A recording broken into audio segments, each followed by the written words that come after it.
पक्षचिन्ह आणि नावावर शिवसेनेच्या आजच्या सुनावणीमध्ये ठाकरेंचे वकील कपिल सिब्बल यांनी निवडणूक आयोगाच्या भूमिकेवरती कडक ताशेरे ओढले। सुप्रीम कोर्टामध्ये शिवसेना पक्ष आणि चिन्ह कुणाचं याबाबत सुनावणी पार पडली।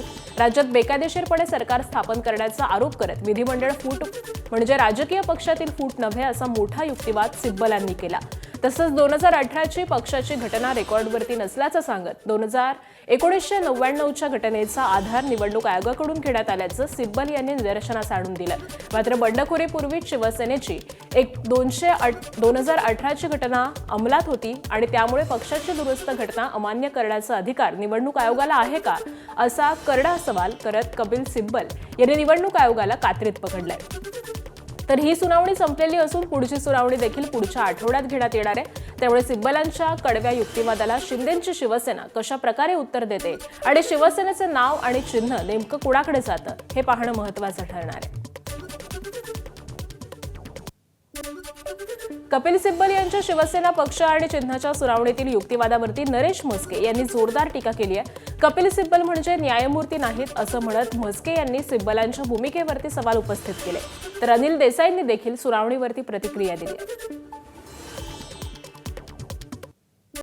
कपिल सिब्बल कडनं तुम्ही अपेक्षा का करता की त्यांनी आमच्या बाजूने बोलावं? ते युबीटीचे वकील आहेत, ते आमचे वकील नाही आहेत। कपिल सिब्बलांनी आतापर्यंत देशातले अनेक प्रश्न आहेत, राम मंदिर असेल, राम मंदिराचा निर्णय देऊ नका, 2019च्या निवडणुकीनंतर द्या, 370 कलम रद्द केलं तेव्हा सुद्धा वेगळे विचार मांडलेले। म्हणजे त्यांचं वाक्य किंवा त्यांनी जे वक्तव्य व्यक्त करतात ते म्हणजे ब्रह्मवाक्य नाही आहे। ते त्यांच्या अशिलाची बाजू मांडणार, ते युबीटीचे वकील आहेत, ते आमचे नाही आहेत।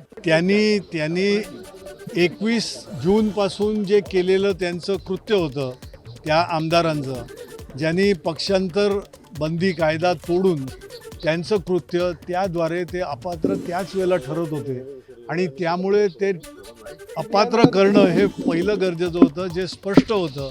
ज्या कायद्यामधल्या परिच्छेद 10 म्हणजे परिशिष्ट 10 शेड्यूल 10च्या अंडरमध्ये ज्या प्रोव्हिजन्स आहेत 21A 21Bच्या त्या याच्याप्रमाणे ते अपात्र ठरत होते।